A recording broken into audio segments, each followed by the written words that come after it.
So guys, let's talk a little bit about the history of the SSO Smersh system. This is based on the article that was actually published by the manufacturer History of Development. In the Soviet army, basic LBE was just leather belt with mech pouch, shovel, canteen and grenade pouch. Until war in Afghanistan, nobody in Soviet army really thought about changing that, although the VDV, for example, had a little bit different system that was called RD-54. During the Soviet war in Afghanistan, the troops themselves improvised as they could. They either were taking Chaikom chest rig or even were going as far as taking two 4-cell AK-74 mech pouches, stitching them together, put a harness on them and wear them as chest rig. During the First Chechen War, first experimental patterns of chest rigs and LBE started to show up, but most of them were just experimental or private purchases. In between the First and Second Chechen War, SSO was mainly focused on knife making and also manufacturing equipment for police. Mr. Skrilov was designer over there in between 1997 till 1998. And he designed a harness for rescuers and geologists called Sledopit 3, which was basically belt kit with rigid belt and H harness. So already the idea of such system was around in the SSO company.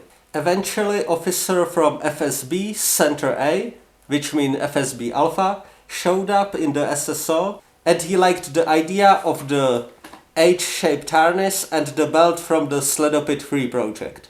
This FSB guy also brought his design of mech pouch. This pouch was supposed to take 4 magazines, also an SP and 4 grenades. Main feature was rigid backers and rigid dividers. Also he proposed to change the carabines that were basically only copies from the Alice system to the little bit more flat design as seen on the RD-54. By that he meant this design of carabine that look like so, that don't have the typical Alice system but is this very flat design, as you can see here. This design of LBE was called Smersh. The name Smersh was taken from another design of SSO product which was a knife called Smersh. Let's talk briefly about the material called Avizent, which the SSO used for these products back then. For many years NATO countries were using nylon for their equipment. Nylon itself was started to be produced at 1939, so already in time of development of Smersh, the Western armies were using nylon material for around 30 years already. So in Russia, 50 years after development of nylon in the West, they developed something that was called 100% polyamide. This was developed for need of Air Force and VDV.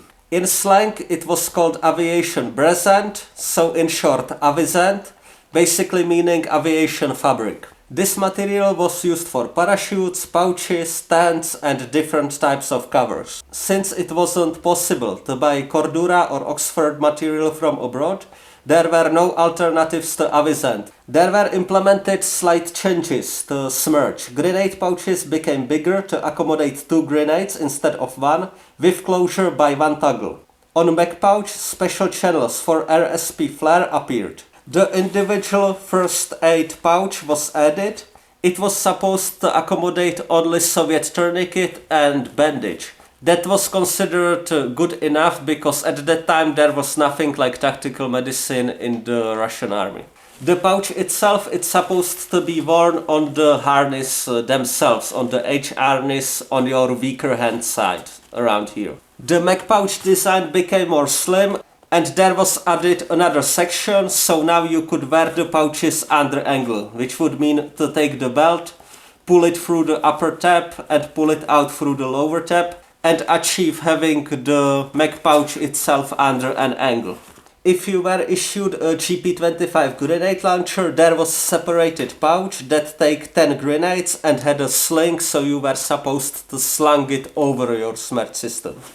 The design became very popular and many different variants and modifications branched out based on the orders by different units. At that time, officers from 45th VDV regiment became more interested in this system. They liked that in difficult terrain the harness distributed the weight very well, removed the weight from the shoulders more toward the hips, in the same time keeping the stomach and the chest free of any pouches so you can comfortably crawl or lay down in prone position. Also, some more radical changes were implemented for the 45th. Some officers from there served as a part of UN peacekeeping mission in Bosnia that basically lasted from 1995 till 96 under I4, and over there they actually worked under American command. And when they were working side by side, they really started to like some of the elements of US LBE system. The Smersh belt became 2 times thicker than the original design and by default became more rigid. US pattern backpack was also added after they've seen it on the American soldiers. Also, since 45th it's mainly reconnaissance regiment, they were mainly using AKMS rifles in 7.62x39. So the dimensions of the ammo pouches were slightly changed to accommodate 3 magazines per cell instead of 2. Leather closer tabs were removed to use a snap button and little sections of Velcro. This set from the year 2000 was called Zbruja. In the autumn of 2001, this set was changed again, this time by the demand from the Center V. The change was quite funny because it was exactly going back. They made the pouches smaller to take only 2 magazines and put it back the leather closer tabs. Their argument was that it was much more silent, so when you were reorganizing your gear, there was basically no sound of ripping Velcro.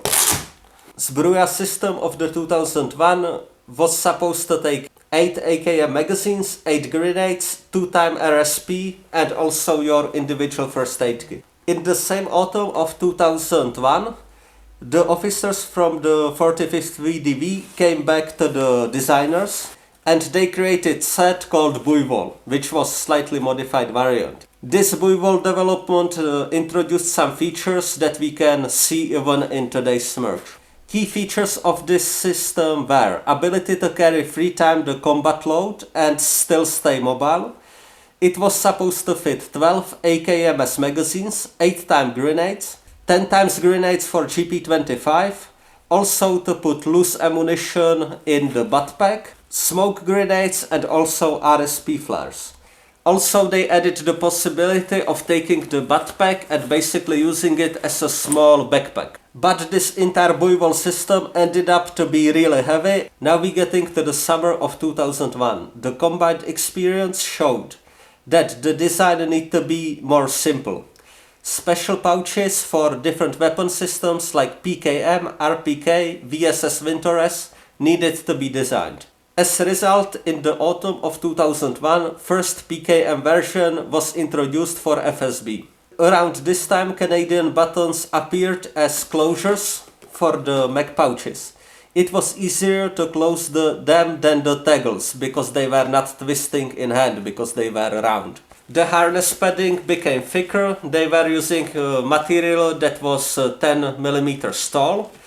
Also, the entire design had 2 padded parts and they put it a piece of nylon in between.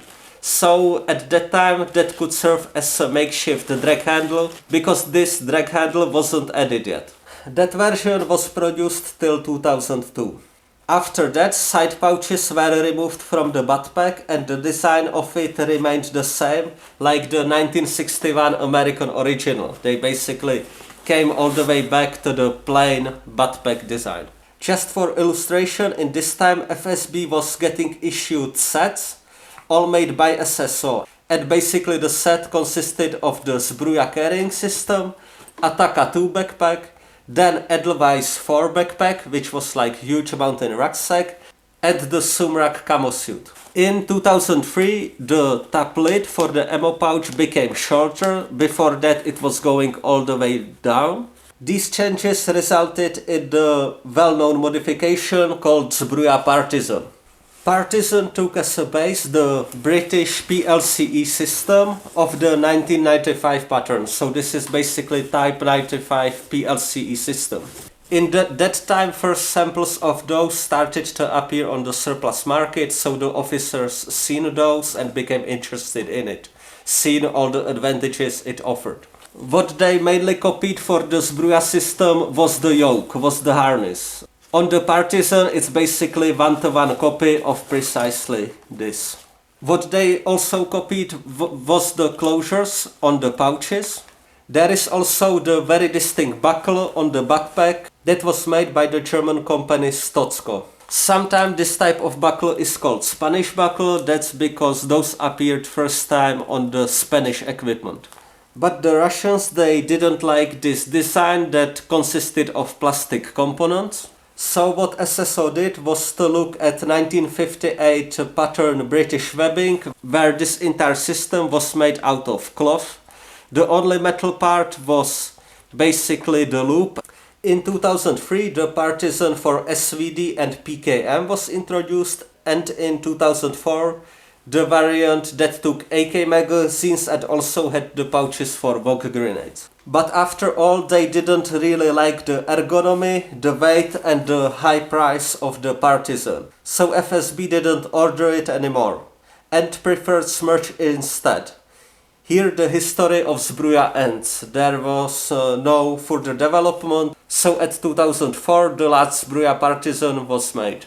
Also the Partizan harness became well known because in a lot of the pictures from Beslan you could see the FSB dudes wearing those. Now when the Smersh design was basically very well established, the development didn't really stop. There were a lot of small changes in materials, in camouflages, in stitching methods, some small details like for example the drag handle was added. Also over the time they added the shock cord on top of the pouches and many more small details. And to top it off, at 2004, 45th VDV Regiment came again to SSO and what they asked for was Smersh Molly. So basically it was this H harness with a belt and a series of molly pouches. What was the difference from those complete sets was that this molly system you needed to order the belt and then you were ordering individually the pouches. So that's where the development of the Smersh ends. So the setup pretty much remained the same to this day. The only real difference is that they're using cheaper and cheaper materials and the quality is getting worse and worse. Okay, so a little bit about the history of the Smersh system in Ukraine. Well, before 2014, some soldiers actually liked the Russian lore, which is not surprising. A lot of the veterans that served, for example, in the Soviet Afghanistan, they still stayed in the army. From them, they still had influence, so there was quite a lot of connections actually with the Russian military and how they did stuff. Even, just a fun fact, the first multicam uniforms used by the Alpha, the FSB Alpha in Russia, were actually Ukrainian made from the company Pictac. So there was a lot of communications, let's say horizontally. Generally, in some reconnaissance units, these places you could seldomly see some SSO products, and what you could see more often back then were local copies of the Smersh system.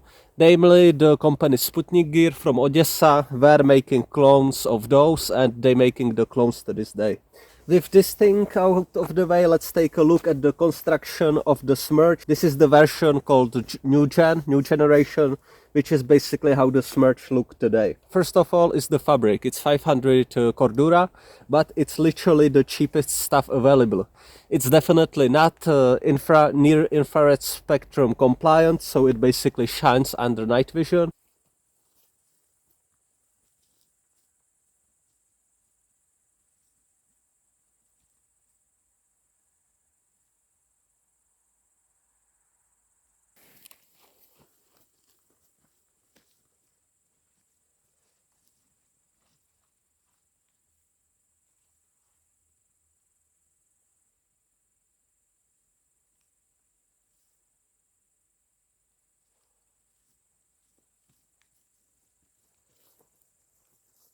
Just a fun fact, even very cheap Chinese fabrics can do that. Can have IRR compliant materials, but this is so cheap, so basically crappy fabric, and SSO just don't care that much that they just put this scrap on their product.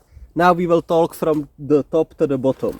So from the top you can see the yoke. It have white padding, so that's cool. It have this sternum strap, which is cool as well. Now all the hardware, it's metal, so it tends to rust a lot. You get it wet for one time, don't dry it properly, let it sit for a little bit without oiling these parts, and you have rusty stains. It become an issue when you actually have some expensive, clothes, and all of the sudden you have rust stains all over it. You basically look like a bum. You can see the very distinct metallic buckles, pretty much exactly the same construction like for example on the USFL Sea Vest. Those are very hard to adjust by your hand. You really need to use a lot of force, and it's very hard to do quickly, right?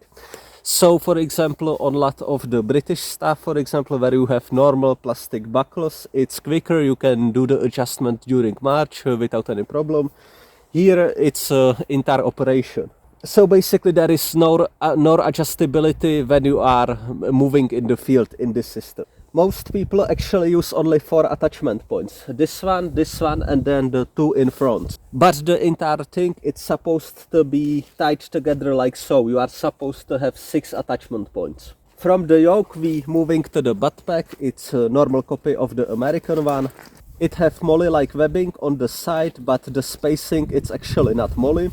Here you have bunch of straps and contraptions. There are actually straps even on the bottom, so in theory you can roll something, put it under it, but anytime you will be running, doing any kind of movement, those just flop around a lot. Then you have little pocket on the top, like so you can put some small items. I really don't know what kind of stuff you would ever put there. Then you have the inside portion with a sleeve. The sleeve is the same size, if not bigger, as the backpack itself. I don't really know why. The backpack itself, it's actually very small. It's around 8 liters. Let's say you put only Gore-Tex jacket in it and it's already bursting in its seams, so there is really no point in using that. But of the very esoteric feature is the possibility to wear it up here instead of down here. Then you are supposed to take these carabines. You hook these carabines over here on basically both sides, and then you are supposed to have this backpack, and in the SSO marketing materials this is sold as an advantage. That you would basically have the backpack like so, and in the time when you need it you will flip it over your head. Nobody will really tell you how you are supposed to actually walk around with it, run with it, because it's basically flying from side to side. It's completely useless feature.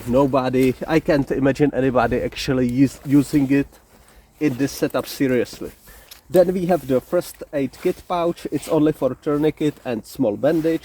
You are supposed only to fix it with Velcro strap over here, so it's not really good placement at all. You are supposed to wear it exactly here, so it's exactly in the way of the stock of your weapon on your weaker side. So I'm not too big fan of that. I prefer to have it just around here on top of the pouch, so at least I can use both shoulders freely for the stock.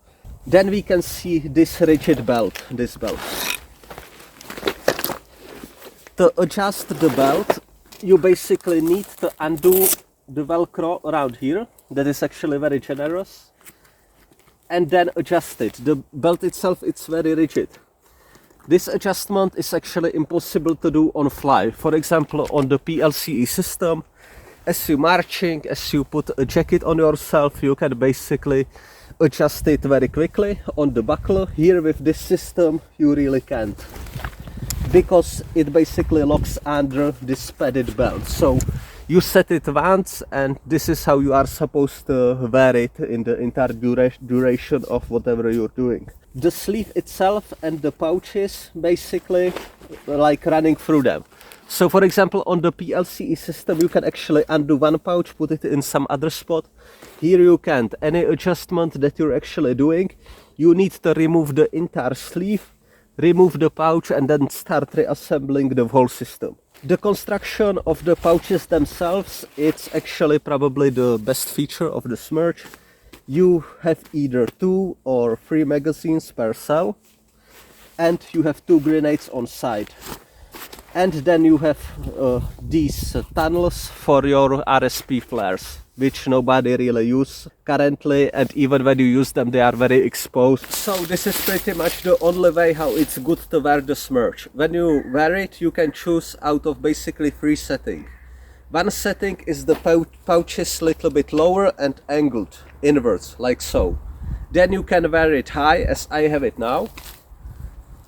Or you can wear it low. When you wear it low, it's actually exactly like the British PLCE. It's all the way down on your hips, somewhere around here.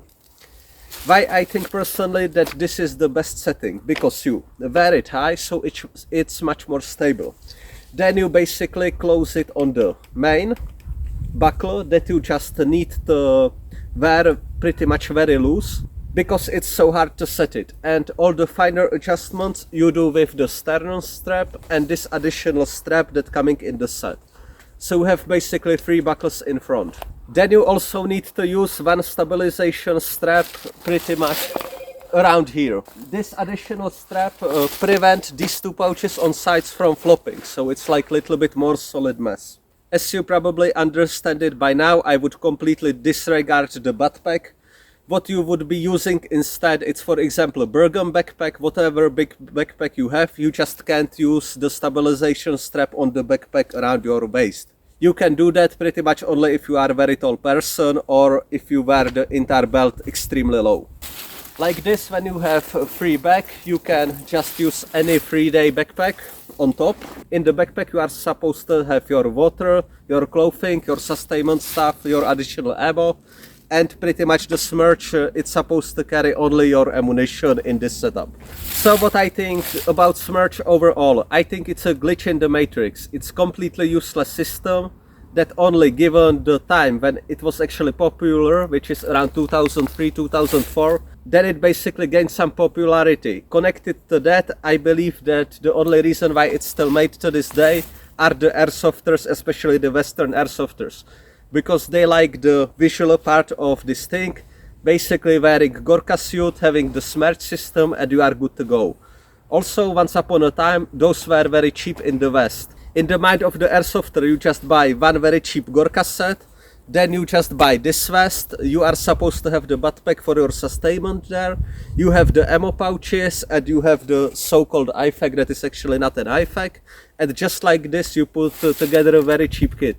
And I believe this is the only reason why those still are somewhat popular. Also, I believe that one argument was for the Western consumer that you can actually put AK magazines and it's designed for AK magazines. And this is very good reason, because a lot of the Western companies just don't make too much of AK compatible stuff. And by far the pouch here, it's the best part of the Smersh system. So now when I criticize it, I would like to offer some alternative and basically what I put it together for myself. So what it is, it's basic British Army yoke, and then the base of all that, it's JJ's webbing. This is the chameleon version, we will get to that why. So the chameleon version is just one rigid belt like so. In this setup you can't wear it high like so, you need to wear it on your hips. That's how this thing is designed. Why I think that this is much better alternative just from the user point of view. First is the material. This is very quality material that basically don't shine in the near infrared spectrum. It's multicam. You have good padding and it's very compact, you know. It doesn't move around. There are no straps that would need to keep it a little bit more compact together. Now to the issue of using with AKs. Well, here we have pouches from Sputnik system, back then called Sputnik system from Odessa. This is pretty much exact copy of the Smersh pouch. That is supposed to take AK magazines. I have AKM magazines here right now. In the rear of the pouch it's a molly. So this chameleon version of the JJ's webbing have 4 of these pouches stitched on, with of course molly on top of them, so you can put additional pouches even on top of those. Then on each side I put it one of those Sputnik gear pouches. So just like this, I have pretty much the carrying capacity and versatility of the Smersh system, but I have good materials, very good fit, and reputable brands that actually take some pride in what they're making, unlike SSO. One of the reasons why Smersh is no longer relevant is its complicated use with body armor. But that brings me to my other point. This type of LBE is very popular in Syria and always were, for a simple reason. There is simply no slicker, more comfortable way how to carry 8 to 12 magazines and 4 grenades all day long. Thanks to the thick padding on the shoulders and also the placement of the pouches. If you wore the same loadout on your chest, for example, it became really taxing on your shoulders, and also it's front heavy, bulky. Having the pouches placed high and on your sides pretty much make it very easy to use in civilian automobiles. And also with use of smoke or some jacket, you can actually carry the LBE in somewhat concealed matter. So Smersh, it's today the most relevant probably in Syria for HTS, this type of forces, where basically you need big loadout. It's not that common to use body armor, or it's just uncomfortable to use body armor. If you are anywhere in the West and really want Smersh LBE, I would suggest you go to Commando store. I don't know that retailer myself, but they are from America. And they will run a series of Smersh clones, but quality-wise much better than the Smersh itself, because it will be one-to-one clone and made by Arctis in Britain. And Arctis, it's one of my favorite companies of all times. So if you want to get Smersh, I would suggest to go that road. If you wish to support us, you can do so through the PayPal link down below. Thank you very much guys for watching, and see you in the next video.